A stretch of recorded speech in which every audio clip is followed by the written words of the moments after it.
Today, I'm going to share how to develop the skills to properly estimate your rehabbing costs before you even make an offer.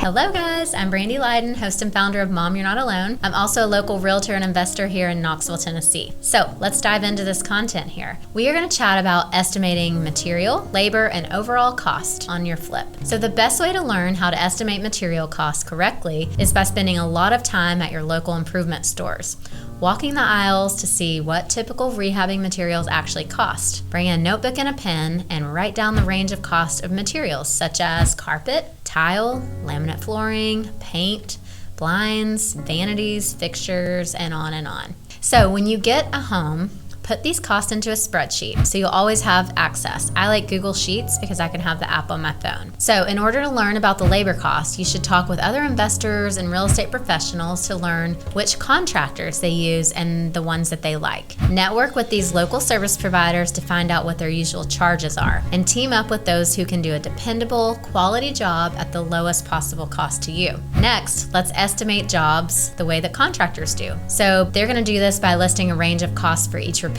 rather than one fixed price. For example, the cost of a new light fixtures in a 1,500 square foot house could range from $500 to $1,000, depending on the quality of the fixtures, the number of fixtures needed, the value of the surrounding neighborhood, who will be installing the fixtures, and your ability to find the materials on sale. So here are the steps that you should take. First, compile the total list of materials needed and record a high and a low price for each.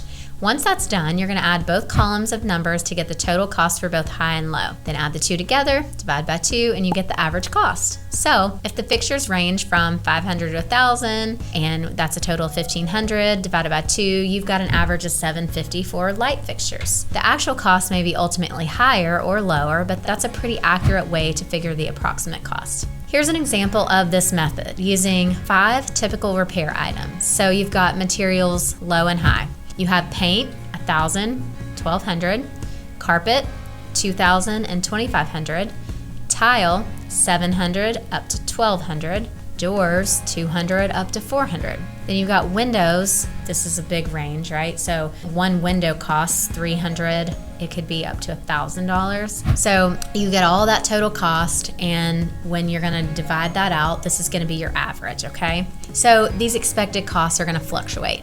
And one thing that you'll find on each home you flip is that some of your estimates will be low because of unexpected problems of your repairs, or other large costs you've anticipated might prove to be less expensive than your original estimates. I can remember times when I thought an air conditioning unit might need replacing for $3,000 to $5,000, only to learn that a simple $200 repair made it work like new. And I'll add in a little comment on this. So every home that I flip, I will buy a home warranty for this home. So you can buy a home warranty for the seller, and that transfers to the new buyer. And this is going to cover things like HVAC and hot water heater and appliances and things like that in the home. So that would be an example of that $200 repair being $75 service call on your home warranty. Also, by carefully shopping across a lot of stores using credit cards that offer a discount or buying items when they're on sale, I will usually manage to find materials that cost below what I had originally put on my spreadsheet. So here's an important tip. Since the more time you own a property before the resale, the higher your expenses like taxes, insurance, utilities, and maintenance become, the faster you get it done, the bigger your profit will be.